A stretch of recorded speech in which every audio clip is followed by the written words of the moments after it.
Welcome, Pewter Report readers, viewers, and listeners to a brand new edition of the Pewter Report podcast, energized by Celsius, the official energy drink of pewterreport.com. It is a Wednesday edition of the show, our third of the week, and really four in a row if you go back to Sunday night's playoff game for the Bucs that unfortunately ended their season. So we are chugging along, and we're kind of going to put a bow on the 2024 season, maybe talk about some top moments, and definitely talk about the best players from the Bucs on the 2024 season. Adam and I both came up with a list. I did a top 10. We did a little honorable mention, a couple players here, a couple players there. So we're going to go through that list, talking about the best Bucs players. I'm your host, Matt Matera. Joined with me, if you heard me mention his name a moment ago, is my fellow co-host of this show, Adam Slavan. And, of course, we're going to get into different comments, super chats. We can take the conversation in different directions as well, because that's what this show does. So, Adam, how you doing, my man?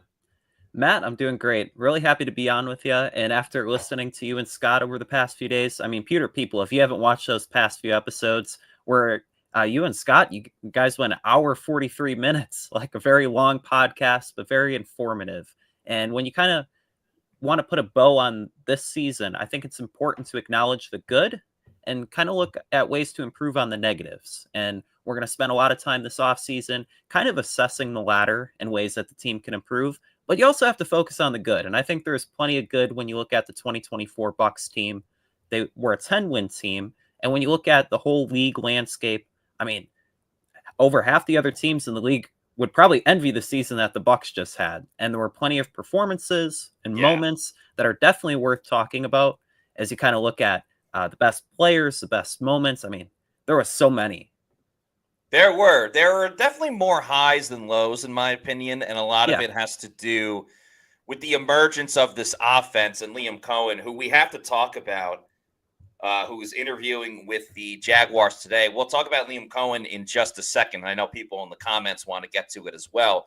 But, Adam, now that you've had a couple of more days to kind of look back on the season after how it ended on Sunday night and go through kind of what we just talked about, the highs and lows. Yeah. How would you describe the season the Bucs had? Would you say it was good? Would you say it was bad? And what kind of grade would you give it as well? As Graham Barton kind of put his rookie year, I think when you look at the Bucs, it's been a wild ride, and it was filled with ups and downs. And I think when you look at the Bucs season, it was filled with more ups, obviously, finishing the season strong, getting off to a hot start, beating a lot of the top teams. I think you start there when you kind of look at it. And offensively, if Liam Cohen sticks around, there's so much to build on with the year that Baker Mayfield had, his weapons, Mike. Hopefully Chris comes back. The running game looking better with Bucky. There's just a lot of promise there. Defensively, there's more downs than ups when you look at the unit, but there are still building blocks there. And I think when you look at next year with Antoine Winfield Jr. coming back healthy, the defensive tackle duo of Vita and Kalijah, there's something there. And obviously there are needs to address going ahead into the future. But when I look at this past Bucs season, Matt, I think there's a lot of promise, and you kind of see the foundation being set, right? Because in 2022, when it was an aging roster, they've turned it over in 2 years to where this team is, and their contention window is open. Now it's just about identifying the right players to kind of put the whole puzzle together and really make it a Super Bowl contender. Yeah, I think that's really well said. This team, and we kind of said it all year long, this team could beat anyone. It could also lose to anybody. They just kind of have to get out of their own way sometimes. And that's why after hearing Todd Bowles the other day at the podium and talking to some of the players in the locker room, it very much feels like that this team going into training camp next year, if Todd Bowles is the head coach, and, that's still an if at this point. Yeah. That there's going to be not that the team wasn't focused at all, but a refocus, a re-emphasis on just the basic fundamentals, really. Because you look at that last game, and to me, there's really three things that stick out, and one of them was like an all season long type of thing. One is the defense just consistently being out of place, and whether that's just Todd Bowles saying miscommunication to make up for his guys, or the players were actually out of just out of sorts in many of the alignments, that has to stop. All right, these are professional football players, Definitely. veterans doing it. You had young players doing it. There was no rhyme or reason to why they were making all of those mistakes, and of course, it was an issue once again for the playoff game against the Washington Commanders the other night. So they got to stop with this miscommunication stuff. Like even, the touchdown to De'Ami Brown after they went 92 yards down the field. He was wide open. Like nobody. Yep, right up the middle. So that has to stop. And then the other two things, which goes back to the fundamentals on the offensive side, is I'm tired of people complaining about, they shouldn't have ran a jet sweep on that fumble with Jalen McMillan. They run that play all the time. They were one of the most successful teams doing it this year too. Exactly. And the Bucs were able to do it with several different players, whether it was McMillan, Cameron Johnson got in the mix, Sterling Shepard. Yep. Had a fair amount as well. So you can't say it's a risky play when you ran it all the time, but it still is a fundamental thing to just make sure you get the handoff. So that fundamental is big. And then the Graham Barton early snap at the end. I understand rookie mistakes happen, no doubt about it. But to make that mistake in the nature of the game of 4:41 to go, you're driving to either at worst tie, but you're really in a situation where you had second and third down to get a freaking yard and you can't get a yard and you have to settle for a field goal. And that's how it ends. I think this Bucs team is so good that they don't have to do anything exotic. Like they have a good looking offense. They have potential on defense with the core nucleus, but they really just have to keep it simple and they should be all right in the 2025 season. Yeah, I think that's a great point that you make in terms of just the communication, getting back to the fundamentals. And when you look at the defense, I mean, you kind of look at it both ways. Like the defense underperformed, yes, but also there were a ton of injuries. And the Servassier Dennis injury, I don't think is talked about enough and just what it did in terms of the middle of the field, really. But when you look at the secondary, guys getting injured, them having to bring Kayvon Merriweather back, getting Tyreek Funderburk, Josh Hayes run, reuniting with Mike Edwards. I mean, to an extent, Todd Bowles was making do with what he had. And I think that's why there was more miscommunication this year as opposed to maybe the past couple of years. But this defense really needs to add some serious upgrades to the secondary, get that pass rusher to where you can bump Yaya Diaby to number 2, where I think he would really thrive. But just overall, enhancing the coaching staff, the player personnel, and eliminating these silly, costly mistakes. Because you look at the Washington game, they couldn't get off the field, Matt. And Washington controlled the time of possession by over 10 minutes. They were really doing what they wanted to. Jade Daniels was eluding every single pass rusher that was being thrown at him. And these are things that need to change if you want to continue improving upon this year and really stepping it up going into 2025. No doubt about it, Adam. The defense is the point of emphasis this offseason. Like, I'm honestly fine if, with the exception of re-signing Chris Godwin, which certainly is very important, I'd be totally cool if every quote-unquote big free agent name is a defensive player added by the Bucs, and the draft is, say they have 7 picks, 6 of 7 can be defensive. I don't care.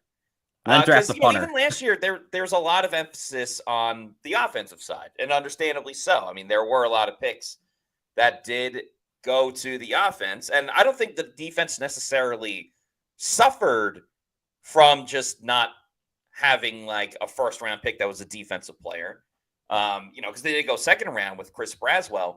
But once the injuries started to happen a little bit more, the depth wasn't there the way that the Bucs could overcome the depth on the offensive side. Like Graham Barton got injured for a game, didn't play against the Saints in New Orleans. Bam, you have Robert Hainsey. He comes in and is able to do his thing. Mike and Chris getting hurt. Liam Cohen finds a way to make it work with everybody else. We saw the tight ends when Kate Otten went down. But on the flip side, defensively, And again, I get it. Bucs fans are mad. This shouldn't be an excuse. Look at the Lions defense. Look at other teams dealing with injuries. It just is what it is. The cornerback side, you're down to Josh Hayes and Tyreek Funderburg because Bryce Hall got injured the first game of the season. You're immediately down to your fourth and fifth string corners, and Jamel Dean getting hurt all of the time. I think the Bucs could win a game with Josh Hayes starting at corner, but can you win 5 games with Josh Hayes starting at corner? I don't necessarily think so.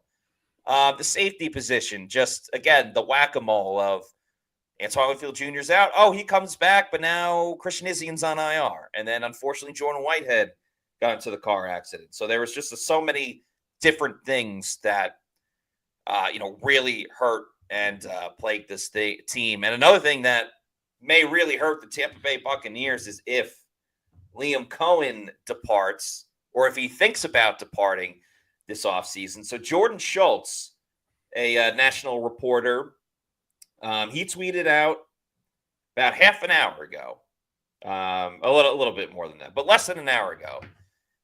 He says, Bucs offensive coordinator Liam Cohen is interviewing today with the Jaguars for their head coaching opening. That's not the shocking part. Yeah.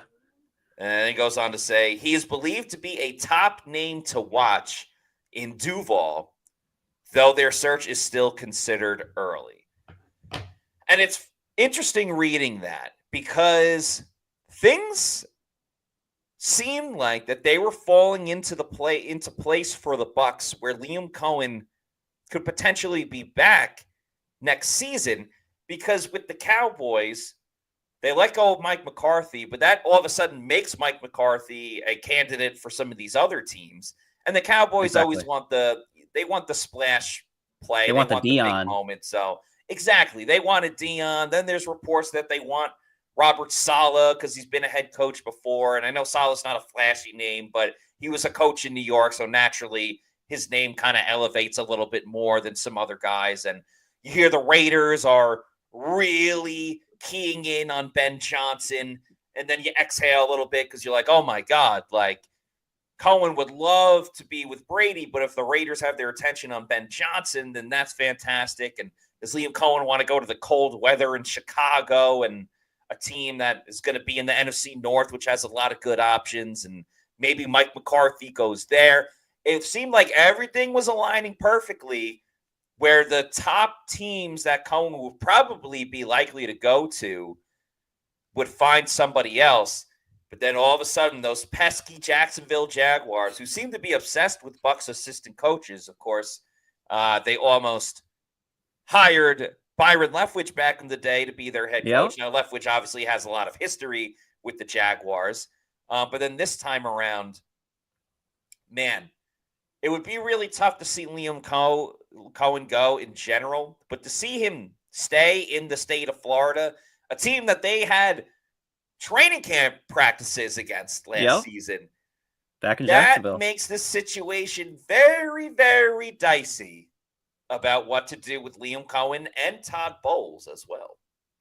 Yeah, it does. And when you look at Liam Cohen, he was already in Jacksonville earlier this year. He's seen their practice facility, trained there a couple of days with the players, and then also the Everbank Stadium. But you look at the Jaguars and the situation that they have at head coach, it's interesting because they have Trevor Lawrence, a quarterback who is very highly touted coming out of Clemson.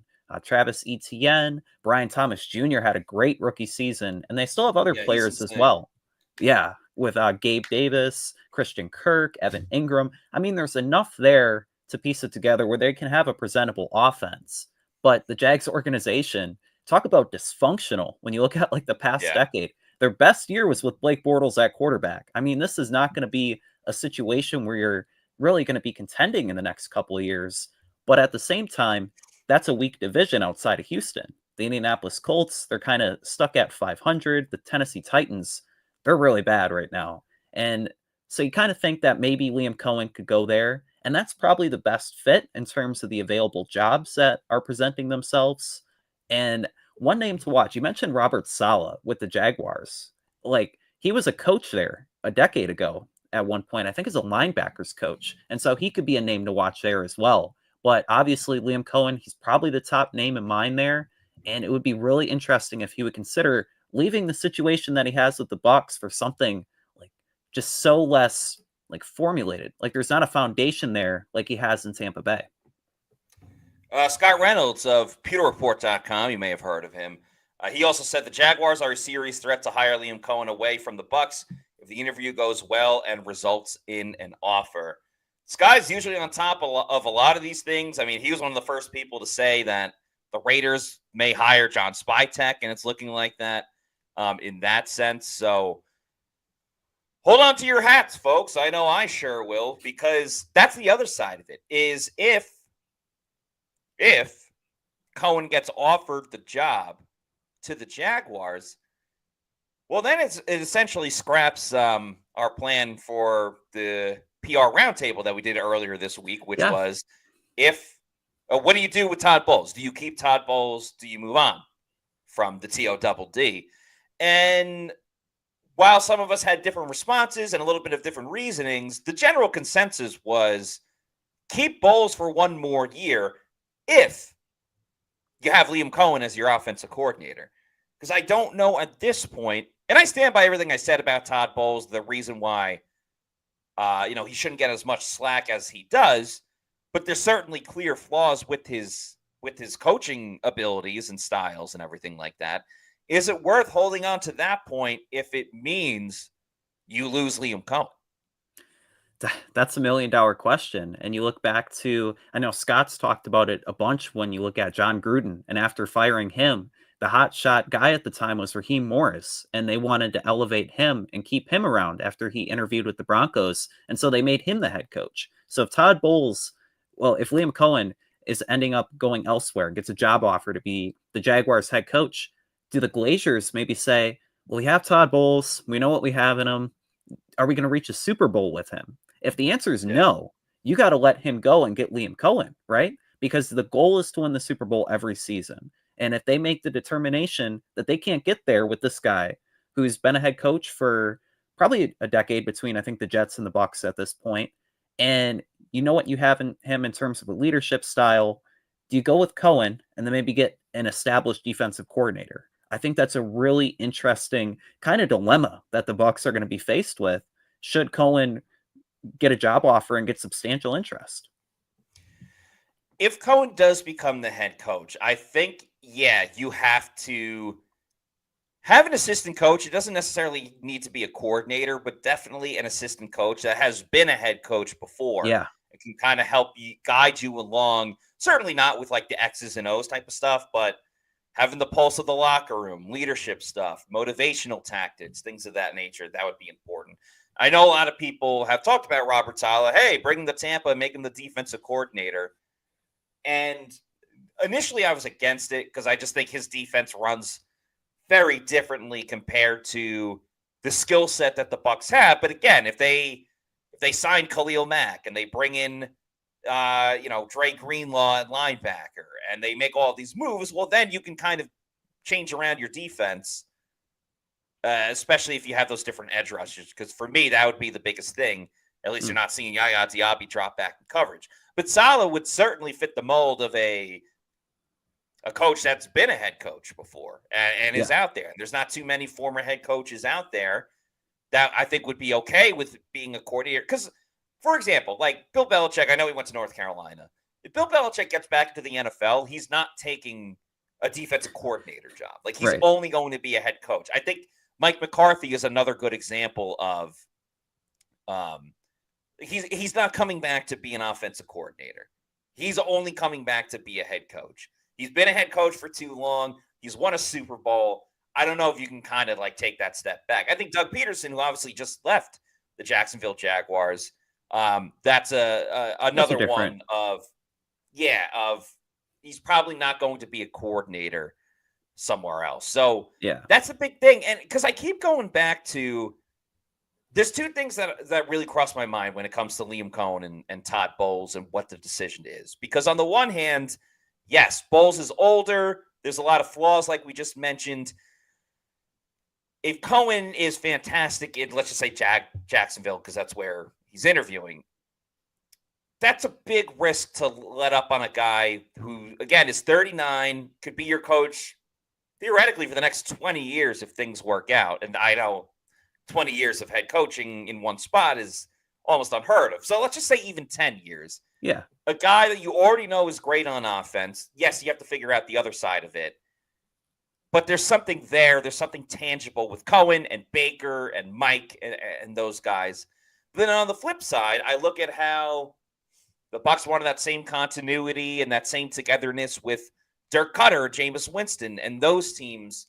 Their best record was 9-7 before a couple of 5-11 seasons.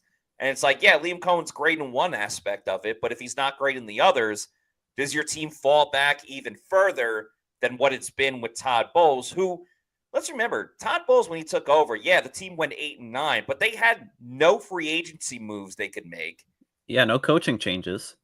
Yeah, at that point. No coaching changes. He came so much later. And then next year, they did better going 9-8. And that was the year that they paid off the rest of the contract of Tom Brady. So they really couldn't go and get anyone. So I don't know. There's a lot of things to weigh when it comes to it. But we have a super chat to get to as well. Remember, if you super chat us, we will get to it ASAP. Jonas Correa with the $4.99 super chat says, don't know why everyone is in panic about Liam's interview with Jacksonville. We all knew he was interviewing, LOL. Yes, we did. There's no doubt about that, Jonas. I think what it comes down to is the fact that it's really the report by Jordan Schultz and obviously Scott following up on it as well. It's the report of they have a lot of interest in him. Yeah. If Jacksonville just says, hey, listen, we're not going to get Ben Johnson, we're not going to get our second option, why don't we just go all in with Liam Cohen? And the Jaguars are kind of all over the place. Like, yeah, Shad Khan's the owner. Tony Khan, who also owns the wrestling company AEW, is a little bit all over the place, a little bit of a wild card, if you will. They don't always go with the most conventional of routes where, I don't know, if like they went Urban Meyer, that didn't work out. Yeah. They went Byron Leftwich. Then they kind of have some stability with Doug Peterson. It just kind of, I don't know. I can't get a sense of what the Jaguars will do versus what a lot of other teams will do. So for me, that's kind of the situation that we run into. And the thing is with the Jaguars is they tried the experienced coach route with Urban Meyer in college. He was a highly respected coach. They tried Doug Peterson, who won a Super Bowl with the Eagles. They tried Doug Marrone, who made it to the playoffs with the Bills. None of these coaches outside of Marrone really panned out for a prolonged stretch of time. So after trying that route, would their thought process be, hey, let's give this upshot offensive coordinator a try? It's been the trend all around the league. But at the same time, for every Sean McVay, there's a Mike McDaniel, where you're not such a leader and a play caller. You're kind of one or the other. And in McDaniel's case, he's a really good play caller, but does he have that ability to really transform and uplift a franchise in terms of leadership, establishing the culture? And I think culture building is a huge aspect when you look at potential coaching hires, because you've seen what Dan Campbell's done in Detroit. He's not calling plays on either side of the ball. He has two really good coordinators, but what he's done is establish a culture. And so for Liam Cohen, the Glazers really have to determine whether he is head coaching material if they decide to move on from Bowles. Because one thing you can say about Todd is that he has established a sense of culture here. And it's where they can face adversity, go through a 5-game losing streak, but then turn the season around. And not many teams, not many head coaches can put a team in that position. No doubt about it. Now, the arguing side of that is, well, how about you just don't get in a 5-game losing streak to begin with? That's fair. Again, it's a little bit of a chicken or the egg situation, but there's no doubt about it. I mean, you can't really know what type of leadership and culture Liam Cohen brings until he's thrown into that situation. I mean, remember, this was his first year in Tampa. It's not like he's been here for a very long time. If he was a coordinator here for 3 or 4 years, this question is a lot more comfortable. Because you could just say, oh, he's been here. He knows the players. It's not like the new guy coming in. You kind of know his personality at this point. FBC, thank you for the $5 super chat. Who says, very telling that no one could answer the PR roundtable with a straightforward yes or no about keeping Bowles, LOL. Everyone had caveats and stipulations. Well, first of all, thank you for reading the PR roundtable. And you're absolutely right, FBC, but I think it's because there are a lot of moving parts. If the question is, would you like Todd Bowles back if Liam Cohen is not back? My answer straight up is no. I don't think Todd Bowles should be back if there is Yeah. not Liam Cohen attached to it, strictly because I don't think they're going to find another Liam Cohen, an offensive coordinator. That's a very, very difficult thing to do. And credit to Todd Bowles and Jason Light and the front office for finding Dave Canales and finding Liam Cohen. But again, it's the analogy that I go back to before. There's a reason why Las Vegas, not the Raiders, the city of Las Vegas, they want you staying in the casino. I guess you could say that about the Hard Rock Hotel in Tampa as well. They Yeah. want you staying in the casino because even if you're winning and you're up big, the longer You're you not going to keep stay, winning. the more likely eventually you're going to lose. The more likely you're going to end up losing that money. And I know it's a little bit different with betting and gambling and finding an offensive coordinator, but you won to a solid amount with Dave Canales. You won a big, big pot with Liam Cohen. It's just going to be really difficult to find that third one that could even expand upon what Liam Cohen did because he had such a good first year. Like those are big shoes to fill if the Bucs decide to keep Todd Bowles and not move on from Liam Cohen, but Liam Cohen decides to leave and you stay with Todd Bowles. So how much better are you necessarily going to get? Now you could argue, well, you still have Baker and Mike and all that chemistry and things of that Yeah. nature. But to find a better replacement for Liam Cohen, I just don't see it. It's not going to happen. And the Bucs really won it big with Liam Cohen, and you're not going to get that kind of result again. I mean, this guy, he directed a historic jump for the run game. You look at the passing offense. Baker Mayfield improved by leaps and bounds over 2023 with Dave Canales. And so you can't afford to lose him. And Scott Reynolds has made that point, and like I would agree. You have the season that you had offensively. The reason that the Bucs really got to 10 wins, and you're going to let Liam Cohen walk out the door, because what's behind that door, the next door, is not going to be as great. And so that's really the issue here. And when you look at like Todd Bowles, I mean, it's a comparison of a top 5 offense versus a bottom 5 defense. And if Cohen's ready to go, do you keep that bottom 5 defense? And you're hoping, because regardless of the situation, Bowles is going to have to make defensive changes on the coaching staff because he can't continue to have these older coaches that cannot develop players because there's been plenty of young talent on the team. And there's no reason that these guys really can't see the field. I mean, Marquise Watts, Jose Ramirez, Chris Braswell. I mean, those guys should be developed into starters going a couple years forward. And that just simply failed. So Bowles has to make changes. And he's the kind of guy that he's probably really familiar with all the coaches that he has on the team. How apt is he going to be to finding those younger defensive coaches, those younger minds? I just don't know, and I don't see it. Compared to the offense, and the offense, they brought in Cohen, they brought in Kevin Carberry, Brian McClendon. Those are some of the best coaches on the team. You can't say that when you look at the defensive side of the football. It's very, very true. And it's kind of funny if you take everything out and you just look at point A and point B. It's like you have a top 5 coach on offense, a bottom 5 coach on defense, and the Bucs decide to go with the bottom 5 coach on defense. You're kind of like, what? Yeah. Like, excuse me? What's going on there? Comment from Mike Reynolds I want to get to, and I think this is in reference to if Liam Cohen leaves. Mike says, and if I'm wrong, I apologize if you're just talking about head coach. Mike says, well, they might. Oh, yeah, I guess it would be in reference to head coach. Head coach Todd Monken. I could be down with that. Todd Monken has done a really good job with the Georgia Bulldogs, now with the Ravens and Lamar Jackson. He's familiar with Tampa. We kind of talked about it on another show recently with myself and Scott on the show, talking about Todd Monken. He makes it work with everyone. I mean, the Bucs had a high-flying offense. Jameis turned the ball over a lot, but they had a high-flying offense. Won a national championship with Stetson Bennett. Lamar Jackson's got a couple of MVPs with Todd Monken and may win one this year as well, or at least is very deserving of it. If Liam Cohen leaves and the Bucs decide to move on from Todd Bowles, Todd Monken could be one of the top coaching candidates that they look at. And Monken's very busy right now. It would be interesting, too, going from a Todd to another Todd.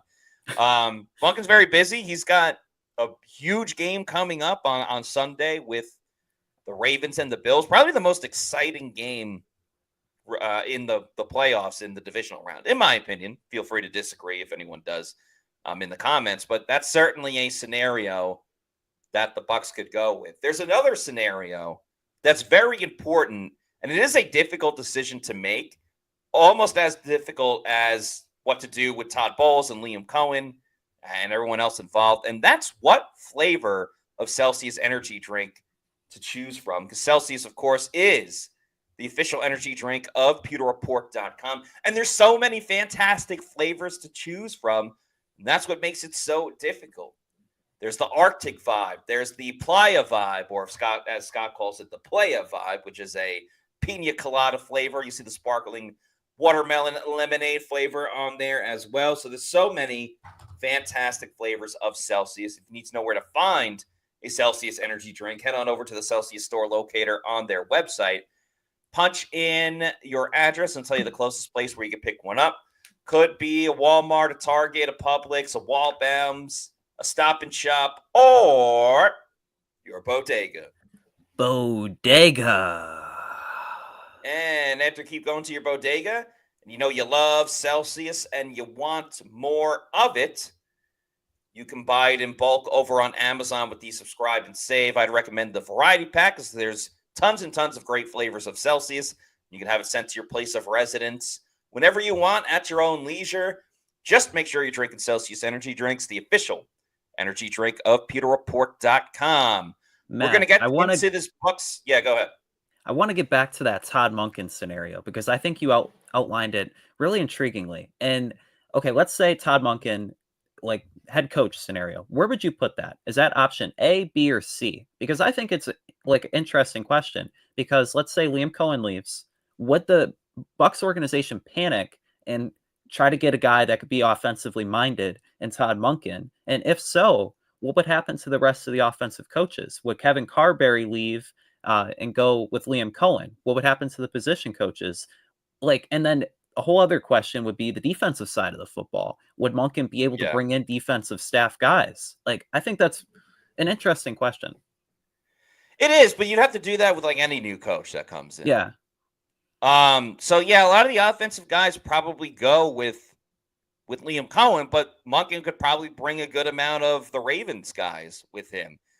Defensively, I don't know. They could go in a number of directions. They could go with, like Wink Martindale in another spot. Wink Martindale would be very cool.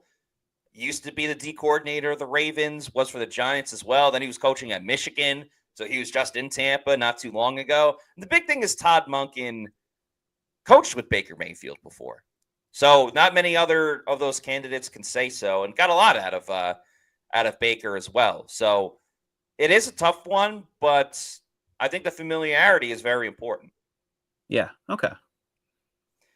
We'll get into the Bucs' best players, but we got a $20 super chat from FBC. So thank you so much. Thank you. And of course, you super chat us, we'll talk about whatever. So FBC says, we may be underestimating all that needs to be done on the defensive side. Scheme upgrade, new players on all three levels, new staff. People are saying give Bowles one more year, but this type of transition may take more than one offseason.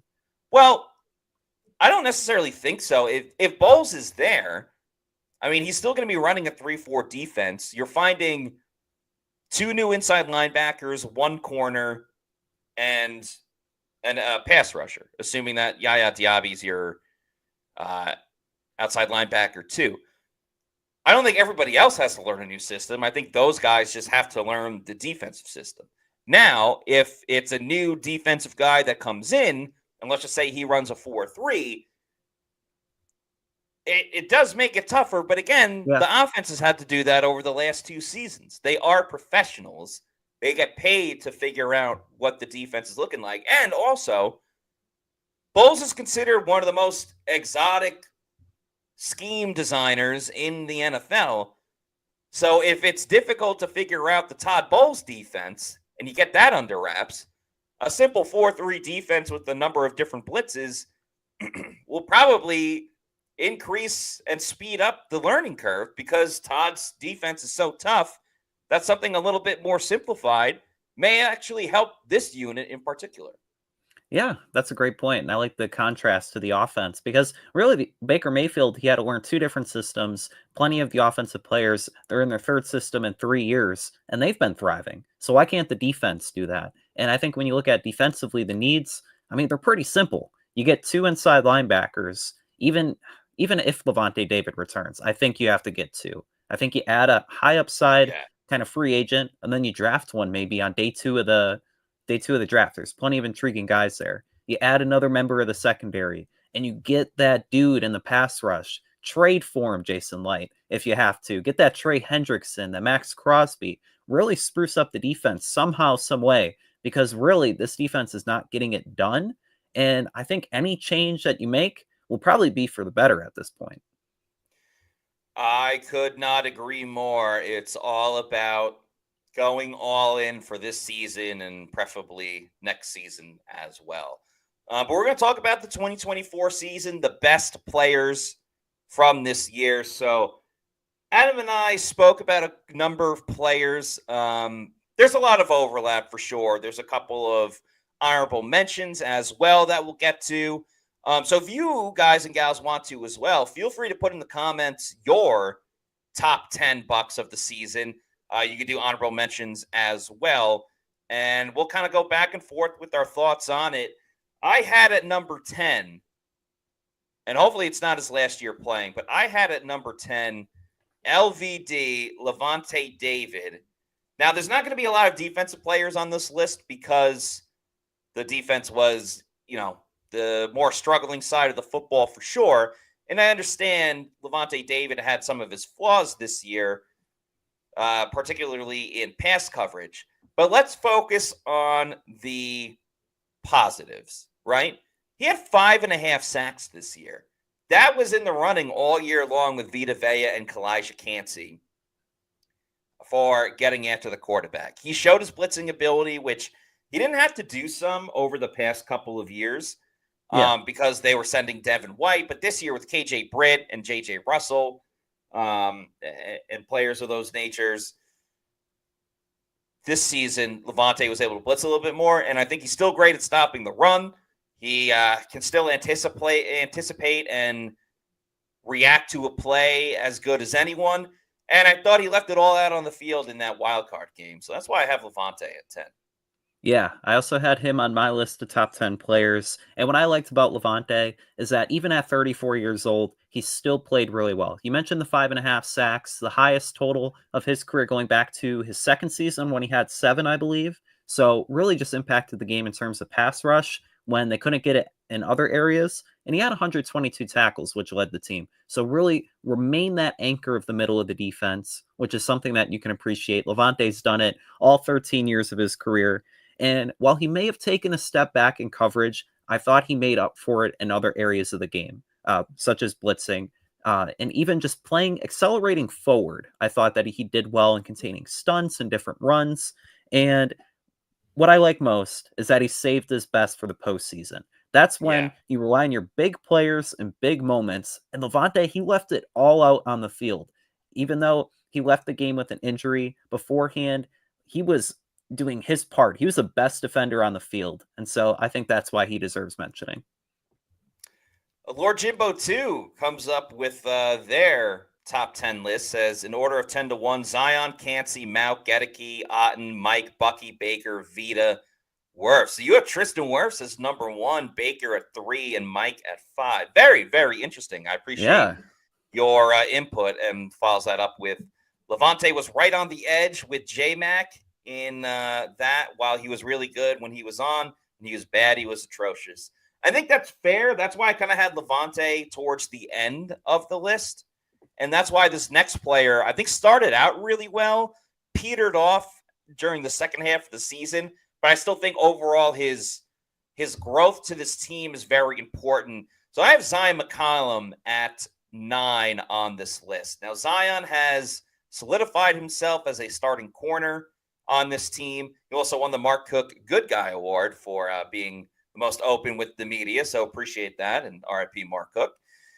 So Zion, the Bucs at least know going into next season he's going to be their starter. He had some good pass breakups.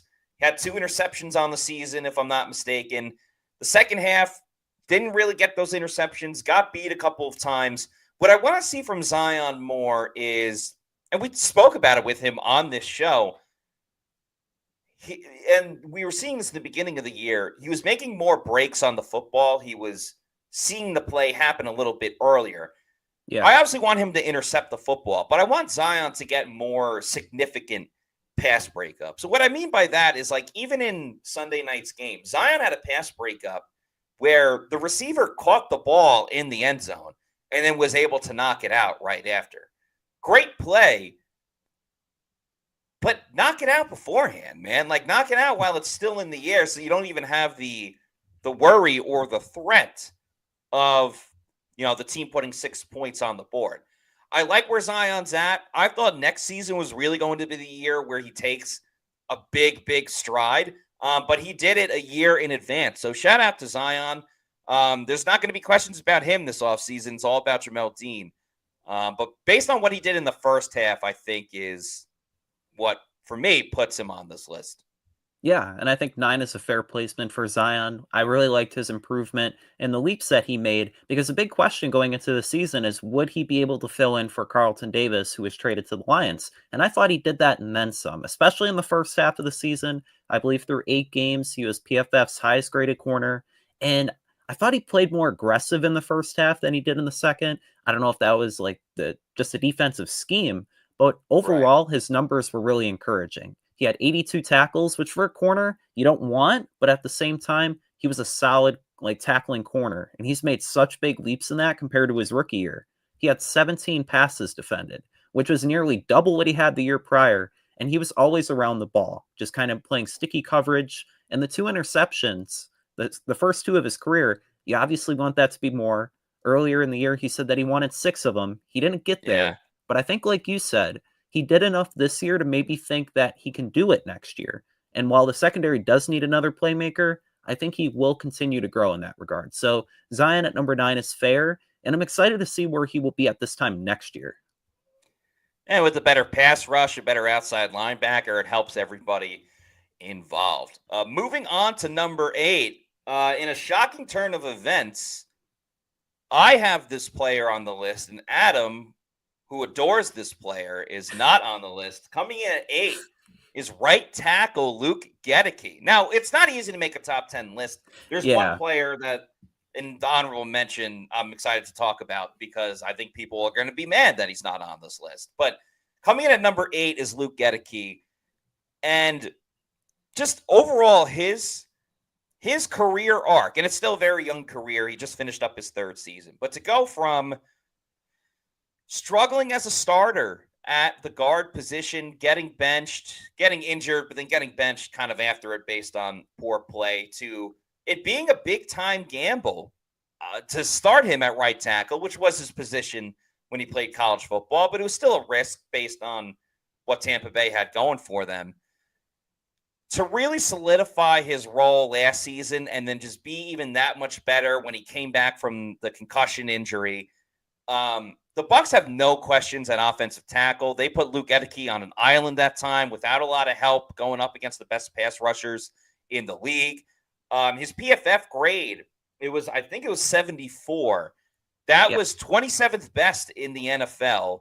And I know PFF tackle spot and everything, but that's both tackles. Exactly. He was actually top 10 when it came to right tackles.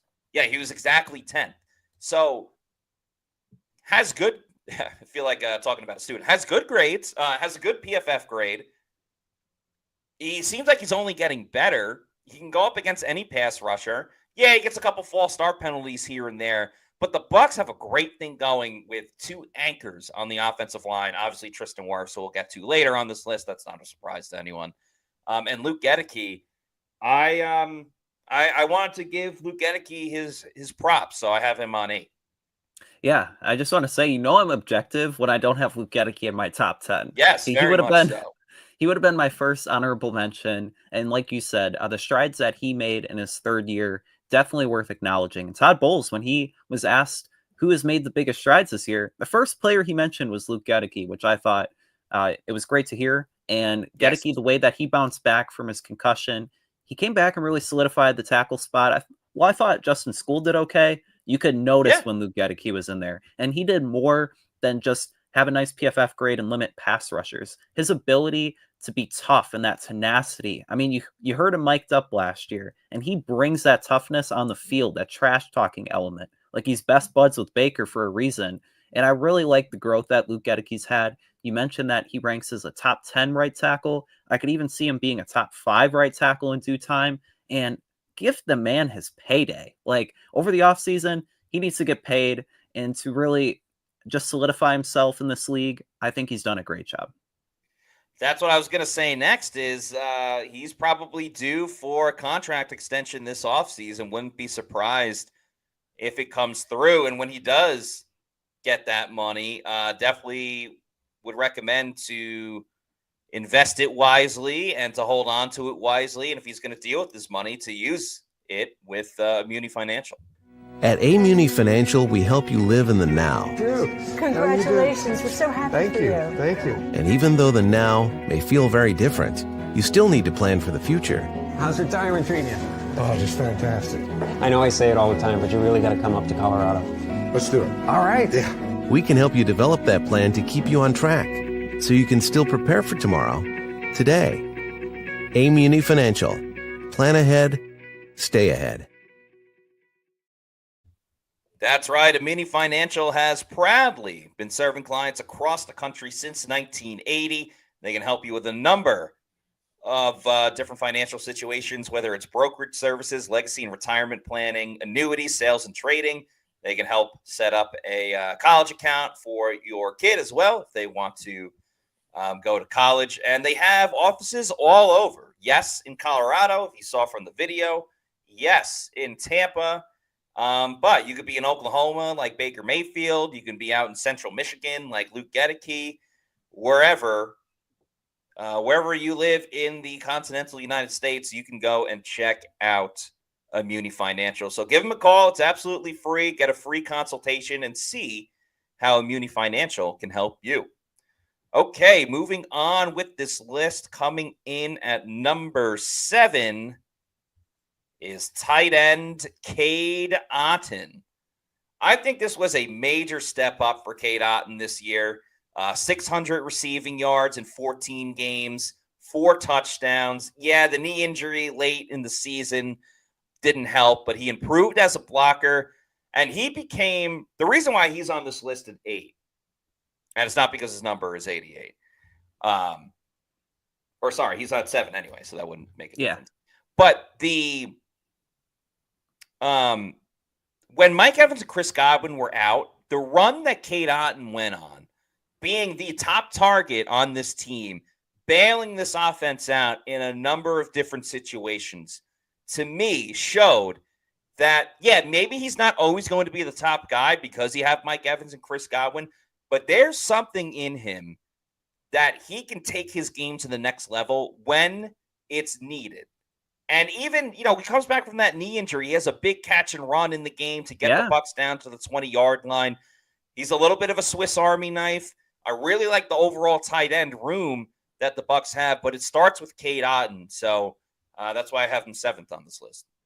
Yeah, Otton was another one of my honorable mentions. And when you look at the year that he had, I really like the growth that he displayed and just his ability to be a factor in the receiving game. Because his first 2 years, while he made some big clutch moments, he still maybe wasn't that big factor in the receiving game. But you saw it when Mike and Chris were down. He was one of the top tight ends in all of football. And the run that he went on, it gives you a lot of hope that he can be the starting tight end. Because at one point early on in the season, you're like, the Bucs need to draft a tight end. Give me Tyler Warren out of Penn State.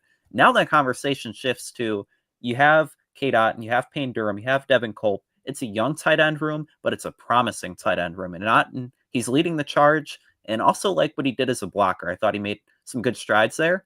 Now you had Otton and the Luke Gedeke. I didn't have neither in my top 10. So I just want to list the 2 that I had in their place. At number 8, I would have had Chris Godwin. And I know you had him as an honorable mention. I thought Chris and the work that he did, he was well on his way to a career year. And he looked like the old CG. And when at the time of injury, he was in the top 3 in most receiving categories, in receptions, yards, and touchdowns.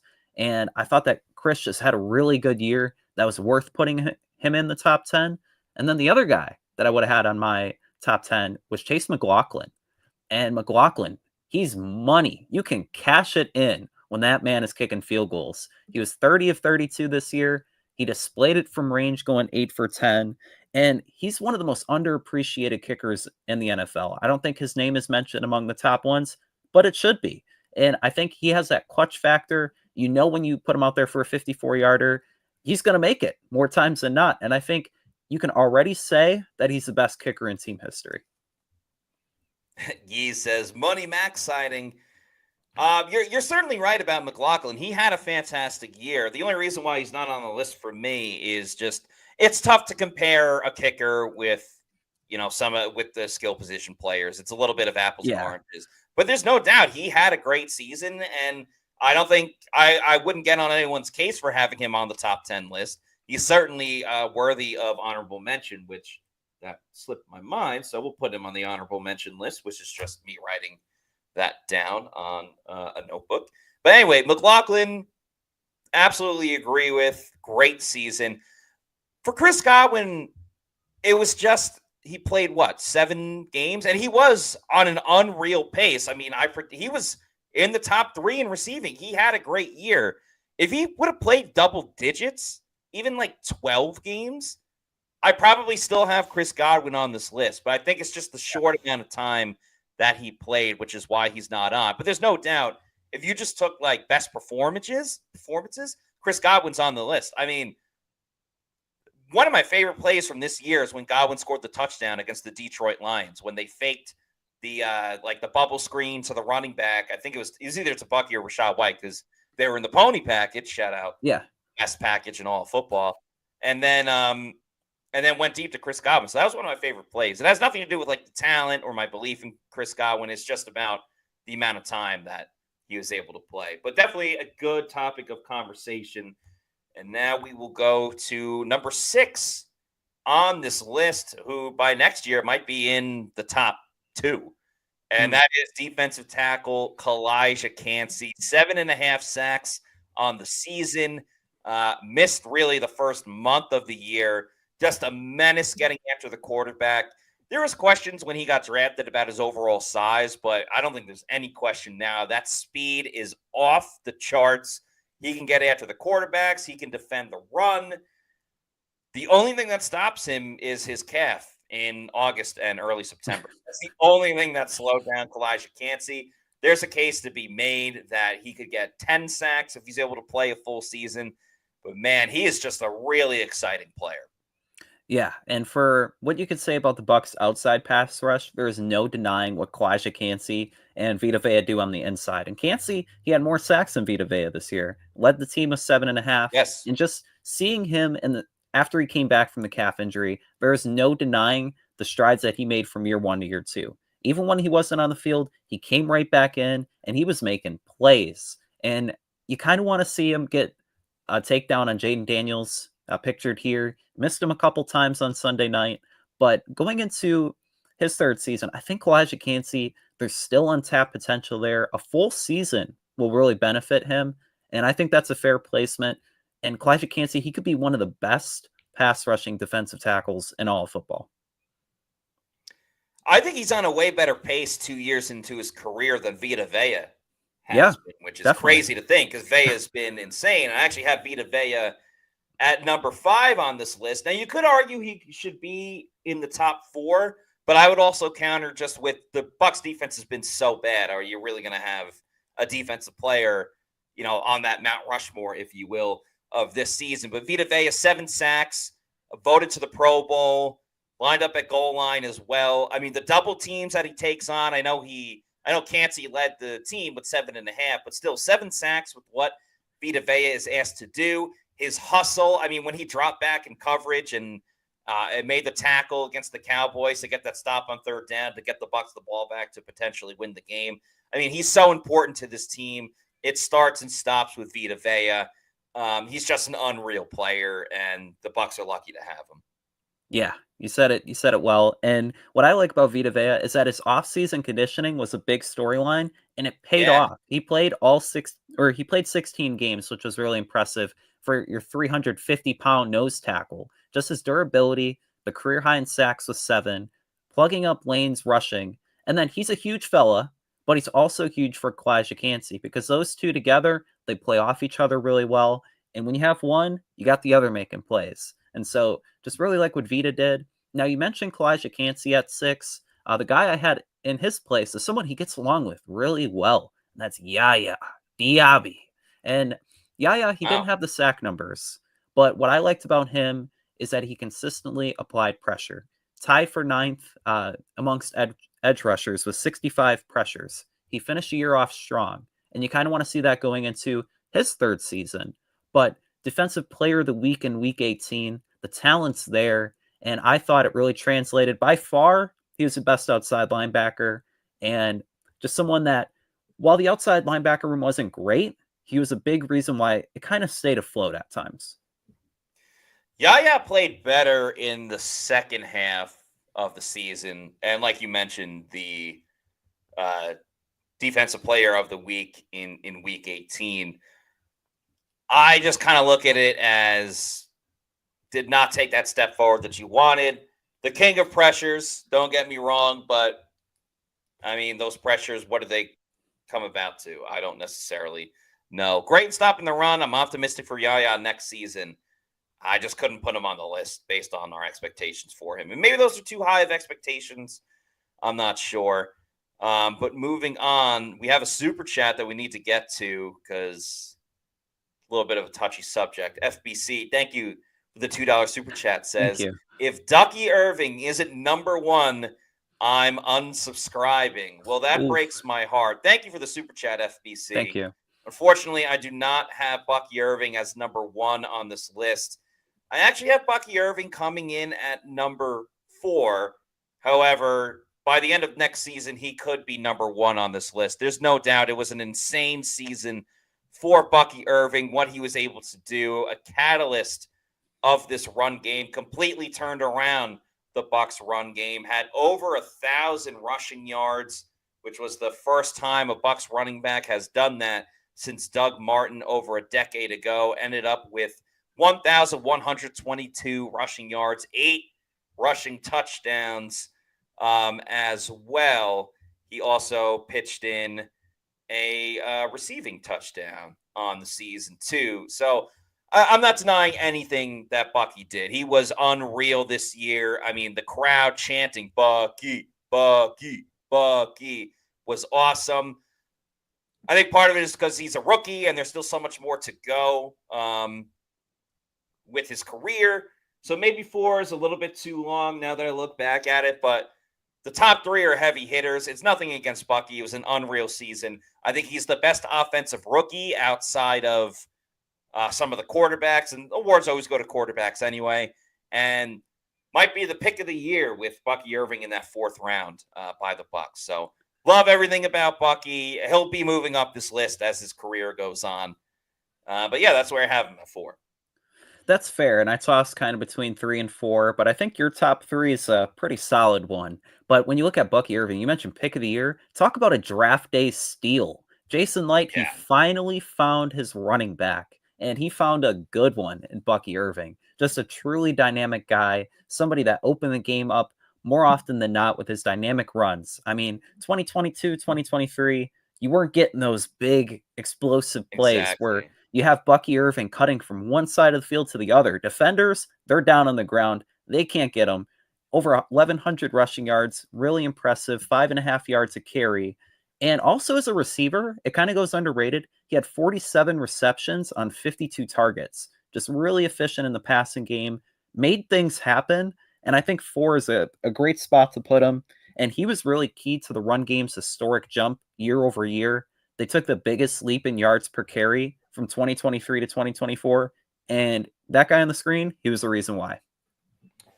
He absolutely was, no doubt about it. Now, Bucky Irving is a running back who runs very fast. But I want to talk about walking real quick, specifically walk-ons.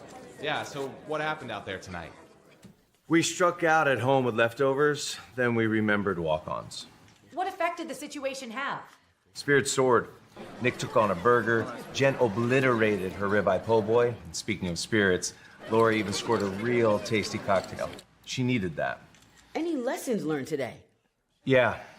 Head straight to walk-ons. Scratch-made dishes, wall-to-wall TVs, craft beers, and cocktails. Walk-ons for the win. Shout out to our friends over at Walk-Ons. So many wonderful deals that they have. Happy hour every single day of the week during the business week, including all day on Tuesdays with those $5 Tito's. You can still get there today.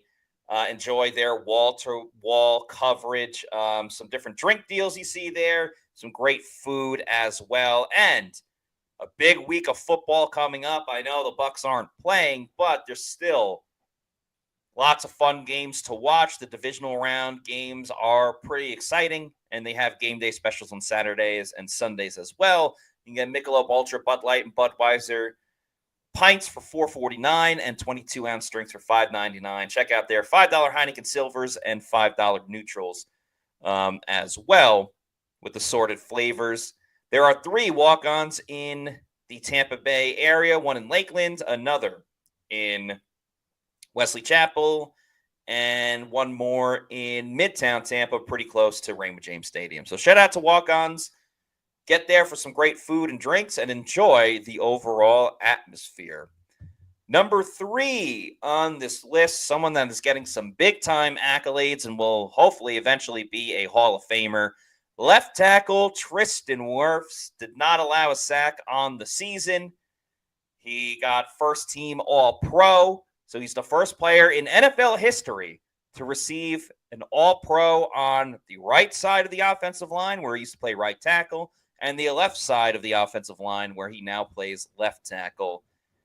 I don't know what else there is to say. He's a leader. He's always speaking in front of the media, whether good, bad, fantastic, or ugly.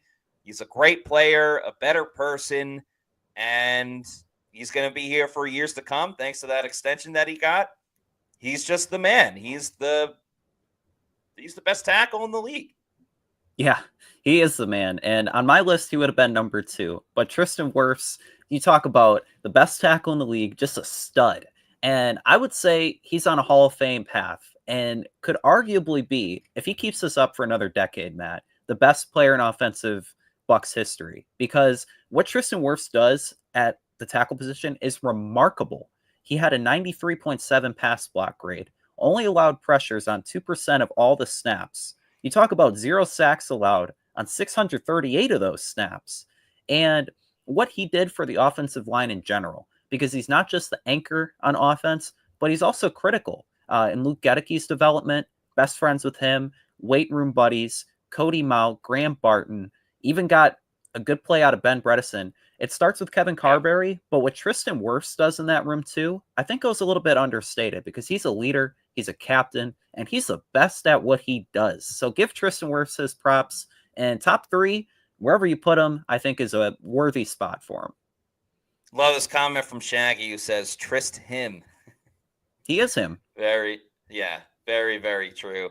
Coming in at number 2, the GOAT, the greatest offensive player in Tampa Bay history. We're talking about Mike Evans. He has every record in the books for the Bucs that you could think of. It was a thrilling moment when he got 1,000 yards for this season. That's now 11 straight years. The only player to begin a career with 11 straight 1,000-yard seasons. He's tied Jerry Rice for 11 consecutive 1,000-yard seasons. He would have had so much more, too, if it wasn't for that hamstring and knee injury that took him out for a little bit. But, I mean, he took his game to another level when he was able to come back. Yes, he was chasing the streak, but the Bucs needed to win as well. And let's not forget, 11 touchdowns on the year, and that's with missing 3 games. So double-digit touchdowns again. The offense, while it went through Chris Godwin, it went through Mike Evans once Chris was out. He's still balling at a very high level. He made Marshawn Lattimore his bitch the other night on Sunday Night Football. Love it. And I'm expecting another great season from Mike next year coming up. So he comes up on number 2 for this list. Yeah, and when you look at Mike Evans, just a very impressive season. Status quo, got his 1,000 yards. But what I like most is he was kind of a symbol of the adversity that the team went through. He started off slow. He battled a hamstring injury at the same time that the team was going through a losing streak. But as the team bounced back, Mike bounced back. And he had an impressive second half stretch where he was catching touchdowns. Love that picture of him just getting the better of Lattimore there. But I think it was one of his best journeys to 1,000 yards. And if you want to talk about best moments, I don't think it gets any sweeter than him getting that 1,000 yards at the end of the season finale. So just for Mike Evans, really like his play this year, but also how he evolved. And beginning of the year when it wasn't going his way and Liam Cohen was utilizing him as a vertical threat, to the second half where he was put more in the slot. He was running those short routes. And Baker Mayfield was having success finding him on 10, 15-yard plays and not just the 40-yard plays. And I think that's Mike Evans' evolution and the ability to be successful wherever you put him on the field. I think that's a really great analogy you made with him kind of symbolizing the year that the Bucs had with the adversity. So shout out to Mike, one of the best of all time in the NFL and the greatest of all time when it comes to the Buccaneers. So number one on this list, I'm sure y'all can figure it out by now because we haven't talked about him just yet or even that much on this show, but it is quarterback Baker Mayfield coming in at number one, 4,500 passing yards, 41 touchdown passes, 43 if you include the 2 touchdown passes he had in the playoffs. Tied his career rushing record with touchdowns with 3, if I'm not mistaken. Yep. Really elevated his game to a level that I didn't know he could get to. I mean, he looked like Oklahoma Baker Mayfield. He's a leader of this team. The players love him. He loves playing for them. He's gritty. He'll run and barrel over a defender with a truck stick. Everything he does is just for the team. He bleeds red and pewter. I guess everybody bleeds red, but he's got that pewter in his blood as well. He just loves the Bucs. He's a true Buccaneer, an insane season. And now I believe he can get even better next year if he takes down the turnovers a little bit, can still sling it, can still find the end zone a great amount. There were some questions when he signed that 3-year deal. Is he the guy? And he emphatically answered that question that, yes, indeed, Baker Mayfield is the guy. And so Baker's number one. Yeah, he's the guy, and as Tristan Wirfs has put it before, and now I believe him, Baker's a dog, man. He's and a just dog. the year that he had, year over year, statistically, just improved in every single category. 4,500 yards, it's a nice round number. Increasing his completion percentage by nearly 7 points to 71%. I mean, that's Drew Brees level efficiency at quarterback. And just the 41 touchdowns. And what I like about Baker and what he did this year is that he eliminated a lot of the duds that he had in his first season, games where he just didn't have it. And he only had 3 games this year with less than an 85 passer rating. Say what you will about passer rating, but it speaks to his consistency week in and week out. He had 8 games with 3 or more touchdown passes. So just making plays. He was baking throughout the year. And I know we're going to talk about it more in the future, but I thought this season he played like a top 5, top 10 quarterback, really was directing the show, a modern day gunslinger, the leader of the team. And also he did a lot without Mike and Chris for much of the year. So shout out Baker. Yeah, that's also very true. And, they signed him to that 3-year deal, so they have 2 more years with Baker. So there is that type of insurance knowing that Baker is going to be there. Speaking of insurance, there's no better group to work with than Briar Greaves. If you're a longtime podcast listener, you probably remember the late, great Mark Cook talking about Briar Greaves Insurance. Pewter Report Scott Reynolds has also been a Briar Greaves customer for years, and there simply isn't a better insurance company in the Tampa Bay area. So visit BriarGreavesInsurance.com to see for yourself. Briar Greaves Insurance is family-owned, and their main goal is helping people. Why? They want to help people find the right insurance for you and your family, whether it's home or auto, boating insurance, or business insurance. Turn to Briar Greaves and find out why their personal touch and customer service sets them apart. The days of waiting on hold to speak with an insurance representative that you don't even know are over. With Briar-Greaves Insurance, you'll have a relationship with your agent who can answer your questions and advise you on the best policies. As 2 recent hurricanes have shown all of us that live in the Tampa Bay area, there is a cost to living in paradise. Briar-Greaves can help make sure that you have the right hurricane and flood insurance to make sure you and your home are protected. So once again, visit BriarGreavesInsurance.com. That's Briar, B-R-I-E-R, Greaves, G-R-I-E-V-E-S. Or call them at their office at 813-876-4166. That is, one more time, 813-876-4166. And tell them that Pewter Report sent you. So thank you to Briar-Greaves. We're about to wrap up today's show. Just a reminder for everybody, we're not done. We're not done. We have another episode coming up tomorrow, myself and Adam on again. And as Adam kind of just mentioned, we're going to spend tomorrow's show talking about, has Baker Mayfield become a top 5 quarterback? I'm sure there'll be some more news that comes about with the Bucs. We'll get to that as well. And, of course, answer super chats and look at different comments as well. So looking forward to that show tomorrow. And that's going to do it for us today. In the meantime, if you're not already doing so, please follow us on our social media on X, Facebook, and Instagram. We are at Pewter Report. Our YouTube channel is Pewter Report TV. Please like and subscribe. Leave a comment as well. We'll also have a Pewter Insider coming up on Friday for Pewter Platinum and Premier members. So a lot of Baker Mayfield discussion tomorrow, Pewter Insider on Friday. So for Adam Slavon, I'm Matt Matera saying thanks everybody for watching, and we'll see you soon for another edition of the Pewter Report podcast. Out.